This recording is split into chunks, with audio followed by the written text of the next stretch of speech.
Ma'am அந்த காயினை remove பண்ணிட்டு இதை போடுங்க மேம். எனக்கு போர் அடிச்சுதான் பார்த்து ஆமாம் அண்ணன் எக்ஸாக்டா எங்க ரீஸ்டாக் ஆயிடுச்சா? ரீஸ்டாக் இல்லை, இது புதுசாக வந்த மாடல். பென்டென்ட் மட்டும் தான். Wow super. ஆனால் இது ஆக்சுவலி காயின் கூட நார்மலான ஒரு காயின் தான். இப்போ இந்த மாதிரி கோல்ட் செயின்ஸ்க்கு இந்த மாதிரி காயின் போட்டு எப்படி இருக்கு பண்ணலாம். காயின் இல்லை, பெண்டென்ட்டு. ஸோ பியூட்டிஃபுல்லான பீஸியானா ஒரு பேரட்டா இல்லைன்னா இது வந்து என்ன சொல்றது ஸ்டாரோவா ஆன ஒரு கன்ஃபியூஷன்ல இருக்கு மாடல் தான் இதுக்கு முன்னாடி கூட.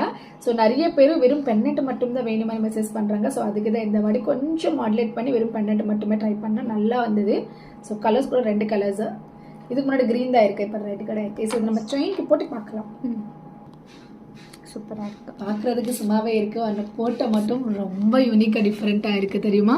ஸோ நீங்கள் பார்த்த கோல்ட் செயினுக்கு எவ்வளோ எக்ஸாக்டாக மேட்ச் ஆயிடுச்சு. ஸோ நான் போடுற சாரிக்கு க்ரீன் அழகாக தெரியும், ஆனால் நீங்கள் இதுக்கு மேட்ச் ஆகும் மாதிரி சாரீ போட்டால் ட்ரெஸ் போட்டால் இதையும் அழகாக தெரியும். ஓகேவா, 2 கலர்ஸ் அவைலபிளாக இருக்குது. உங்ககிட்ட தான் கோல்ட் செயின் எல்லாருக்கிட்டே இருக்குது கோல்ட் செயின். ஸோ இந்த மாதிரி பெண்டன்ஸ் யூஸ் பண்ணால் இன்னும் கொஞ்சம் டிஃப்ரெண்ட்டாக அழகாக தெரியும். வேணுமானா கண்டிப்பாக புக் பண்ணிக்கோங்க. இது வாட்ஸ்அப்பில் புக் பண்ணிக்கோங்க. ரிப்ளேஸ்